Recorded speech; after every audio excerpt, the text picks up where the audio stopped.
Voces que cuidan. Queremos escucharte. Este podcast busca visibilizar el invaluable trabajo del personal de enfermería ante la sociedad y el mismo gremio, en cada aspecto de la atención médica, mostrando su dedicación, compromiso y rol fundamental en todas las actividades del entorno sanitario.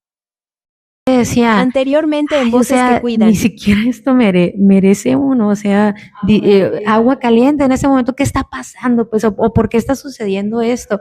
Yo sé que era algo ajeno, ¿no? Pero, porque la verdad, en el hospital yo puedo decir que en un inicio tuvimos todo. O sea, el equipo de protección de personal siempre lo tuvimos. Fue al final que batallamos un poquito por los overoles, porque fue cuando hubo un desabasto, pero era a nivel nacional. Pero en un inicio teníamos todo, la doctora encargada de ella siempre estaba al pie del cañón luchando para conseguir todo, cosa que pues se los agradecemos mucho a los directivos, todos, ¿no? Pero como que en ese momento que traía uno tantas cosas, la situación que vivías con los pacientes, saber que ellos tanto lloraron por su familia y que mi mano fue la última que tocaron, pues, o tanto platicamos, el cariño que le tomamos y de repente ese día lo dejas ya sedado, intubado, y el otro día no lo encuentras, entonces es a lo que me refiero con esas historias. Entonces, sí hubo un momento en el cual de repente me llega un mensaje WhatsApp.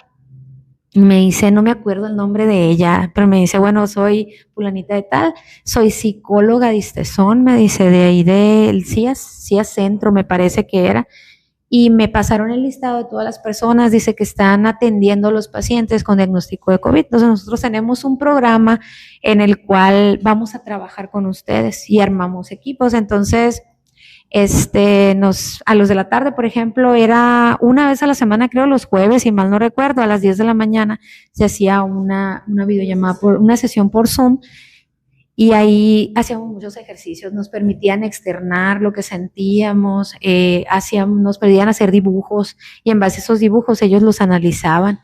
Yo me acuerdo que yo me sorprendía porque decía, ay, tan mal estoy, y sí, en algún momento sí, puede parecer exagerado, pero sí sentía uno que nos íbamos a volver locos. O sea, ¿qué es esto? ¿Qué va a hacer de mí después?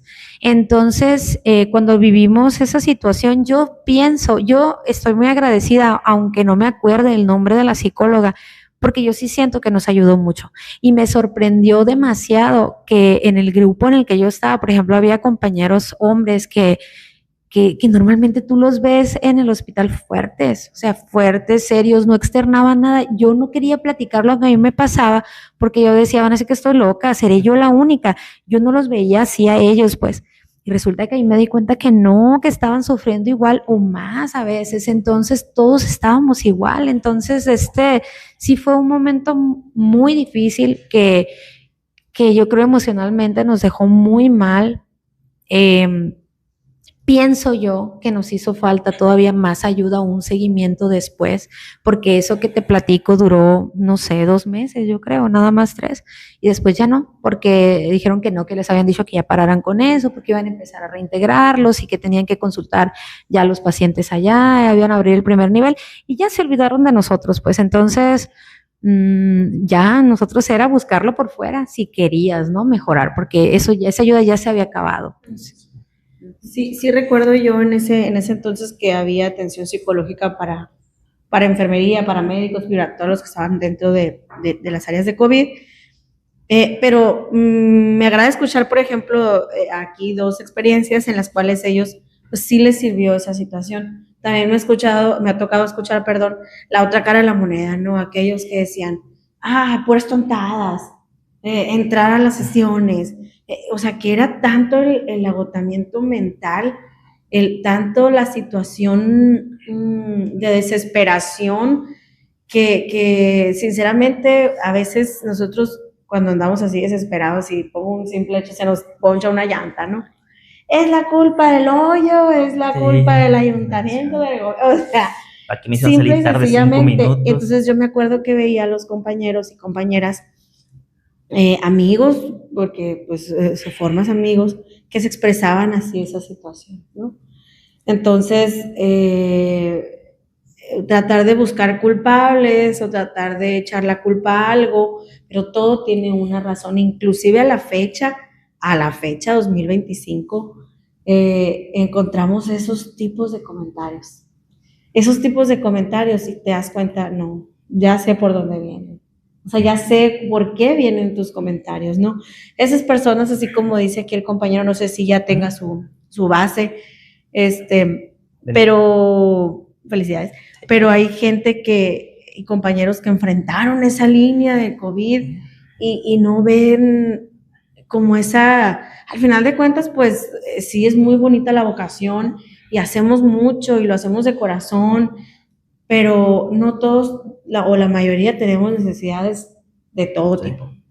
Dentro de ellas las económicas, ¿no? Que todo lo que necesitamos, pues ellos todavía sienten esa frustración por haber dicho, oye, lo di todo por el instituto, por tu derechohabiente, por tu paciente, por todo, y no tenemos ninguna remuneración incentival monetaria que nos permita quitarnos o que nos diga, me sentí agradecido, o te sentiste agradecido y saben que me reconociste de una manera, reconociste lo que sufrí dentro, quizás no lo viste, pero ahí estábamos, pues ahí estaba Iris, ahí estaba Luis Arturo, ahí estaban todos los enfermeros y hasta cierto punto los escuchas a veces ese tipo de compañeros o a esos compañeros y dices tú, ¿cuánta razón tienen tus palabras?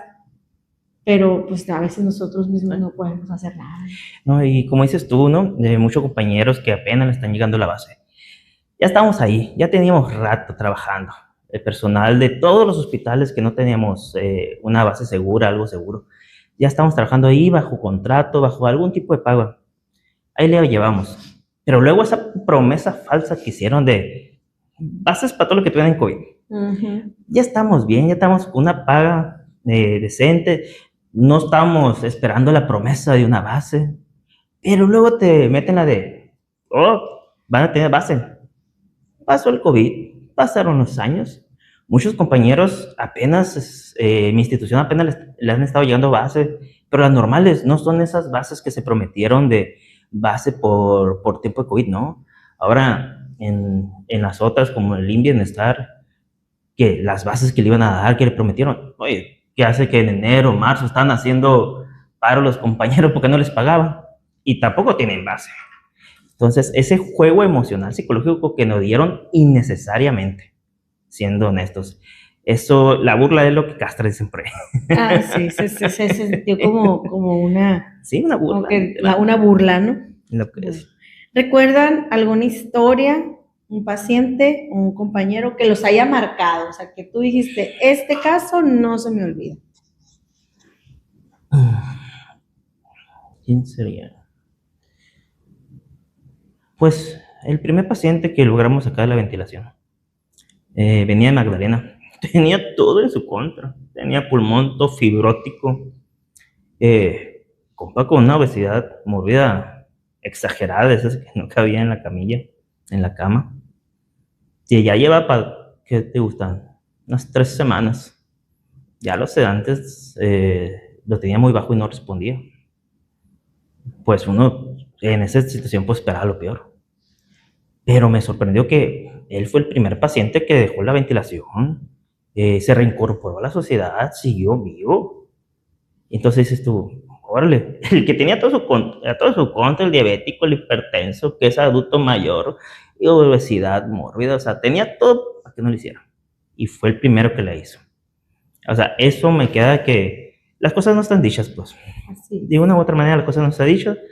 Y lo que sí es que gracias a todo el personal de enfermería que lo atendió, que estuvo en sus cuidados las 24 horas, que no se despegó de él, porque vamos a ser sinceros, enfermería son el que estaba ahí, pegado a la cama, y aunque no se reconozca, pues esa es la gratificación que te da, ¿sabes qué?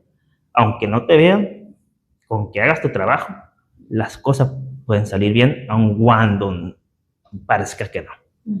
Y eso me dejó marcado porque pues ya te dices... Hay esperanza. Hay esperanza, sigues trabajando y dices tú, ahorita en la actualidad, este paciente está bien tronado, pero antes estaban más tronados.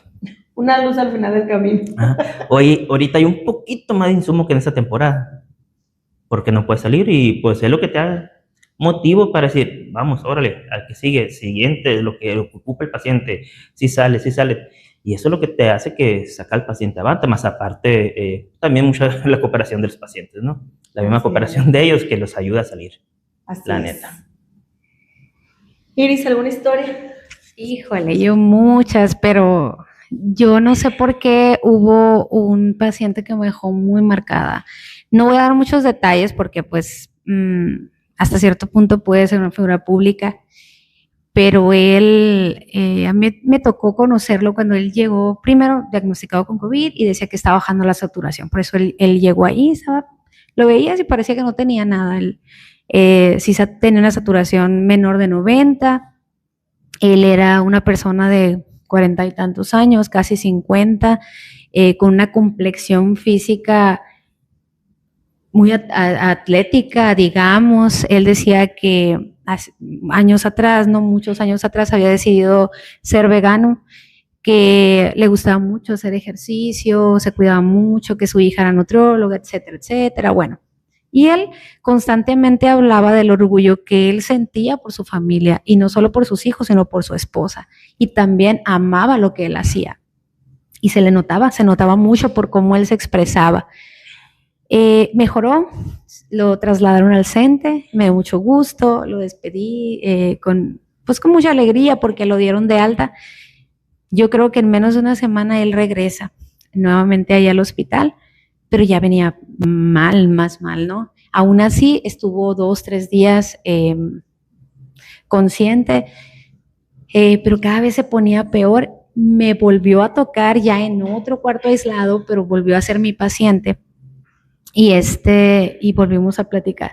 Y ese día dice el doctor, no, pues tengo que intubarlo. Y él había dicho desde un principio que él estaba en contra de todo eso, que él no quería. Y en ese momento él se sentía muy mal. Yo recuerdo que él nunca se quiso quitar el anillo de matrimonio. Y ese día, y espero no me den ganas de llorar porque siempre que lo recuerdo me pasa esto, ¿no? Le dije, bueno, su nombre, ¿no? Y le digo, es por tu bien, te tienen que intubar, te tienen que sedar. Y luego el doctor le acaba de explicar, te digo esto, yo se lo comenté después de que el doctor le dice, y él volteaba a ver, me decía Iris, nada más Iris, pero apenas si podía hablar, y le decía, es lo mejor para ti, o sea, es lo mejor, tienes que aceptarlo, va a ser unos días quizá, tú estás muy joven. Y me acuerdo que me dijo, yo estaba reuniendo el material cuando él ya había aceptado, y me buscaba Iris, y el medio de su dificultad y todo, y me decía, quítame el anillo y ponlo donde yo lo vea. Y me acuerdo que se lo quité porque ya le había dicho al doctor, te lo tenemos que quitar, ya mucho tiempo ya le habíamos dicho, ¿no? Y él decía que era una promesa que él había hecho a su esposa, que él nunca se le iba a quitar y que él la amaba y él nunca había roto una promesa con ella. Y recuerdo que en el barandal al subirlo me decía, ahí déjalo. Y en el barandal a un ladito yo se lo pegué con un transport para que él estuviera viendo ese anillo. Ajá. Y bueno, duró mucho tiempo intubado, a veces estaba bien, a veces estaba mal. Yo creo que él es uno de los que más me hizo así, que fuera difícil esto para mí, porque yo con él conviví mucho antes, ¿no? Todo lo que él me platicaba, me hizo partícipe en muchas cosas. Y era muy fluctuante su salud, a veces llegaba y estaba bien, a veces estaba mal, incluso cuando no me tocaba yo era llegar directo a ver cómo seguía, él ya estaba sedado, ya no. Y nuevamente cuando me toca estar con él, muere conmigo, muere a los 2-3 días, ya estaba muy mal. Ese día yo, aparte de que sentía mucho dolor por el cariño que yo le había tomado a él, por todo lo que me hizo partícipe, esa vocecita en la cabeza que te dice, ay, su familia, todo lo que te dijo de sus hijos, los planes que él tenía, lo orgulloso que se sentía, los planes a futuro con su hija, o sea, todo lo que él me había platicado, ver que estaba joven, que amaba lo que hacía, que amaba a su esposa, que él tenía esa esperanza de salir, de regresar con ellos. Y todavía yo le había dicho, van a ser unos días nada más y luego vas a regresar otra vez, vas a estar sin sedación. hasta por eso me sentía culpable. Sentí hasta cierto punto que le había mentido, que lo había engañado, y desde ahí dije, ya no vuelvo a hacer eso jamás con ningún paciente. No, porque yo me sentía muy mal en ese momento por todo. O sea, era como un mar de pensamientos, que ese ego que le llaman, esa vocecita que te está diciendo, un mar de pensamientos que lejos de que me hicieran sentir bien, me hundían más, pues. Entonces, pero a la par, yo estaba viviendo otras situaciones con otros pacientes, pues, como les decía ahorita, desde la mamá que decía, ya quiero salir porque, pues, vivo con mi hijo, con mi único hijo, pero su hijo ya había muerto, pues. Su hijo ya había fallecido, y decía, cuando salgas y no esté, ya lo sepultaron y no estuviste presente. Entonces, híjole, eran situaciones muy difíciles. Me tocó, luego de repente te llegaban pacientes jóvenes y decías tú, la va a hacer porque está joven, porque las estadísticas estaban señalando que los adultos mayores, bla, bla, bla. Ojo, no quiero que se malinterprete mi comentario, todos igual de importantes y todo, pero me refiero a cuando veías a ese paciente joven que te tocaba a ti, ¿no? Decías, la va a hacer, la va a hacer.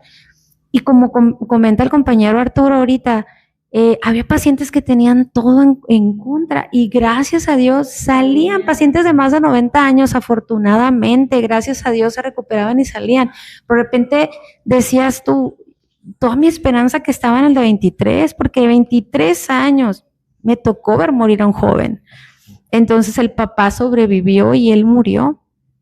Entonces ya no sabías tú, el comportamiento de esta enfermedad era tan cambiante, personas que no tenían otras patologías agregadas y se iban, y otras que sí, y descompensadas vivían, gracias a Dios, ¿no? Entonces no sabías qué pasaba, la incertidumbre de decir, no hay un tratamiento en sí específico, porque realmente dicen, bueno, habían dicho que tales medicamentos, después que no, que al contrario, que afectaban, o que no eran, o no servían, no cambiaban, y bueno, no sé, no era, no sé, no, todo fue muy complicado, y pues hay muchas historias que tengo presente, y ahorita mira, se me viene a la mente la primera vez que yo pensé pensé que no viviría eso.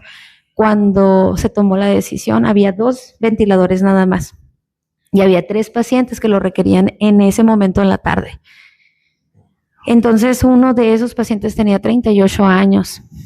Los otros 2 pues, más o menos eran de la misma edad, pero uno de ellos ya estaba muy mal, muy mal. Entonces, pues, en base a los criterios, decidieron por otras 2 personas. No, me acuerdo muy bien que abro la cortina para ver a la persona que, pues, desafortunadamente no tenía la oportunidad de tener un ventilador, y le agarró el hombro, y pues él no estaba tan consciente, y fue muy difícil también, porque en tu mente dices tú, a la vez, o sea, te sientes casi como si fueras un asesino. No, yo sé que no, pero es un decir, pues, de decir, ¿por qué no puedo hacer más? O sea, ¿por qué si yo estudié enfermería para trabajar con los pacientes y hacer más, por qué no puedo hacer más? ¿Qué podíamos hacer ante eso? O sea, era una situación muy complicada, muy difícil, que yo creo que eso también fue parte de lo que hablamos ahorita, de las emociones que nos marcaron, y yo creo que de una u otra manera realmente nos marcaron para siempre. Sí, potencia, ¿qué decías tú? Nunca olvidé también a un paciente, y llegó en la noche conmigo. No tenemos cama, no tenemos toma de oxígeno, no tenemos ventilador. Ya se nos habían retirado los cilindros de oxígeno grande. Perdón, los cilindros que teníamos antes en urgencias por cuestiones de seguridad se retiraron y estaban guardados. Me acuerdo que llegó la señora con su esposo. Oye, ¿está desaturando? Y sí, vato en 83, 84. Pues no tenemos, ahora sí que no teníamos ni cómo hacer bien en la toma de oxígeno. Y dije, ¿sabes qué? Le hablé a mantenimiento. Oye, de casualidad, ¿estarán los tambos que quitaron hace tantos meses? Sí, ya están refundidos. Tráetelos, le digo. Tráetelos. Me acuerdo que se me hizo tan indigno en el piso, en la sala de espera de urgencias. del área de COVID en aquel momento. Lo tuve que dejar en el piso con un tanque de oxígeno, con unas puntas nasales, hasta que se desocupaba una cama, que desgraciadamente, como se desocupaban las camas, muchas eran por fallecimiento. Me acuerdo que fue un tanque que le duró la noche, luego llegó el otro tanque y no teníamos ni siquiera sillas para sentarnos, porque todas las áreas de sillas, todo eso se había quitado para meter camas y camillas y camillas y camillas. El área donde estábamos, se bajaban todos los ventiladores del hospital exclusivamente para ahí, porque pues no nos daba basta 15, 20 ventiladores en una sola área y no se daba. Y me dio mucha tristeza, mucha impotencia decir tú, no, o sea, algo, un colchón, algo digno. Lo más básico, ni eso se tenía. No había. Nada. Es que la saturación de la sobrepoblación Sí. de pacientes dentro de las áreas hospitalarias, pues, Lo superó. así Mucho. es. ¿Qué le dirían ustedes a su yo del 2020 ahora, en 2025? Pues, ¿qué le puedo decir? No le puedo decir no lo hagas. No le puedo decir, a lo mejor porque no, de esta manera no iba a haber insumo para hacerlo mejor, siendo sinceros. Entonces, lo único que le podría decir, flétatela, pero estate muy consciente que no va a haber ni el más mínimo ni agradecimiento, ni recompensa, ni satisfacción, porque vas a quedar con muchos golpeados, no dañados, porque pues gracias a la psicóloga que nos ayudó un chingo, pues fuimos avanzando, pero sí, quédate que te vas a quedar con una impotencia muy grande y que no va a haber manera de solucionarlo y que te la vas a tener que tragar muchas veces solo. Y eso es lo que le diría. Prepárate para lo peor y aguanta, ¿vara?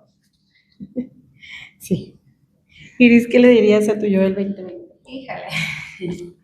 Yo creo que yo le diría, Iris, pues el camino va a ser difícil, no va a ser para nada fácil, vienen muchas dificultades, vienen muchos retos, quizá te vas a sentir sola, vas a estar sola muchas veces, te va a tocar ser la última persona quizá que vean esos pacientes cuando lo que querían era ver a su familia, a alguien de su familia. Te va a tocar ser la última persona, pero y ni modo, o sea, ser ese muro de contención, digamos, para muchos. Desafortunadamente estar en sus últimos suspiros cuando no querías realmente eso, ¿no? Y lo sufrías. Y yo recuerdo en ese momento que el médico que estaba ahí, a nosotros nos tocó la fortuna de que era una persona con un corazón muy grande. Y él, cuando incluso se nos murió un paciente, él le ponía la mano en el hombro y le decía, déjenme a solas un rato con él, y hacía oración y le decía que te vaya bien, Dios te bendiga, vas a estar bien, que Dios te reciba. Y él lloraba y le decía, lo lamento, no pude hacer más por ti. Y era lo mismo que pasábamos todo el equipo, pues no pude, o sea, no te pude ayudar más. Fue muy difícil, pero yo también creo que le diría, todo esto, en base a todo esto vi la fortaleza que tienes y te felicito por ello y te lo agradezco, y eres grande y vienen más cosas, y al final de cuentas, pues,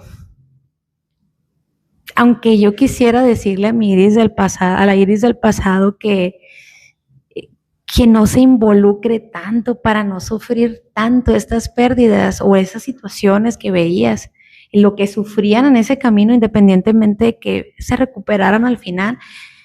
Yo creo que aunque le dijera eso, no te involucres tanto, iba a ser imposible. Al final de cuentas somos humanos, y si amamos nuestra profesión, nosotros como personal de enfermería, pues que estamos más involucrados con el cuidado, yo creo que es imposible si realmente amamos lo que hacemos, ¿no?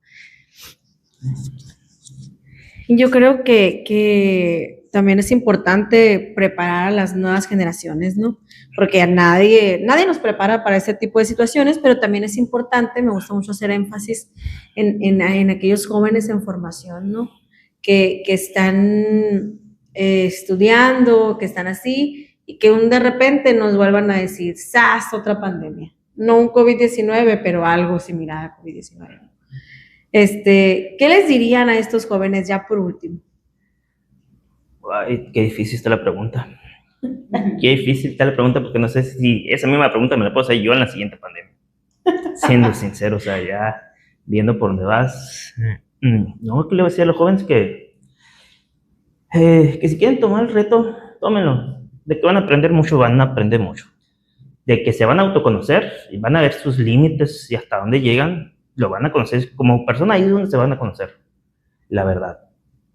Y pues no hay tips, porque ojalá todas las pandemias fueran con las mismas reglas, ¿no? Así es. Pero no, pueden ser muy diferentes y lo que yo le puedo decir de consejos puede ser que no les va a servir o peor, que les vaya a jugar en contra. Así que a fin de cuentas su vida, aparte de enfermeros, son personas, son hijos, son padres y siempre vean por su bien, morros, la neta, porque los únicos que van a agradecer que estén bien son su familia y ustedes.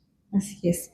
De hecho, inclusive vimos muchos compañeros enfermeros y enfermeras que se fueron, Oh, sí, muchos que ¿qué dijeron? renunciaron, vámonos. Que dijeron, yo no quiero esto. Sabemos las noticias, vemos esto, amo mi profesión, pero definitivamente esto para mí es prioridad.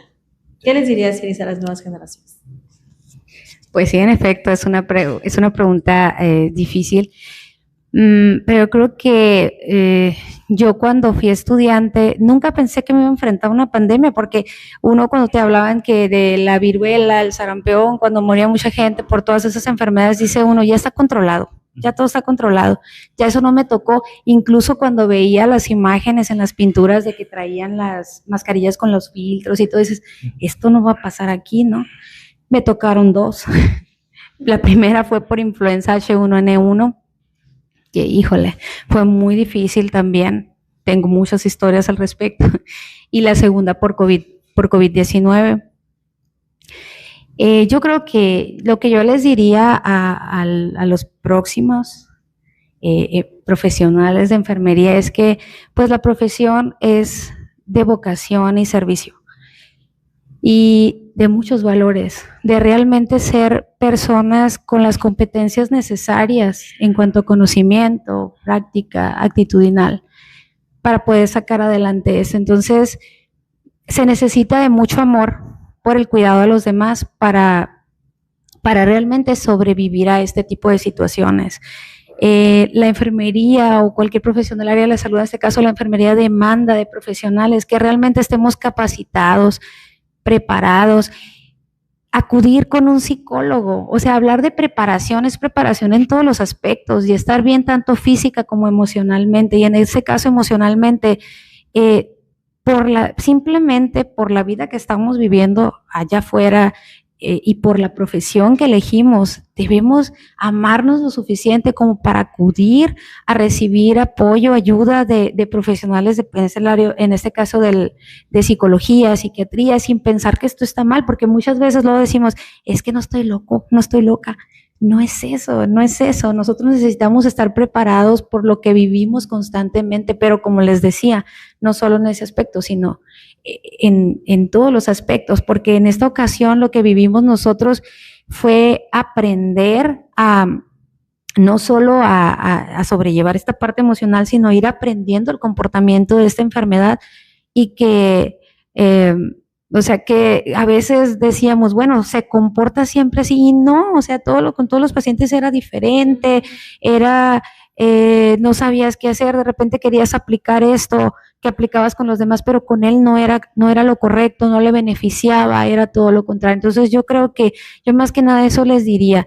Muchas veces desafortunadamente se eligen estas profesiones porque dicen, bueno, me voy a basar en que hay trabajo. En que dicen, he escuchado incluso, enfermos siempre va a haber, entonces va a haber trabajo para nosotros, pero no se trata de eso. Se trata de tener realmente vocación y ese amor por el servicio hacia los demás, por el cuidado hacia los demás.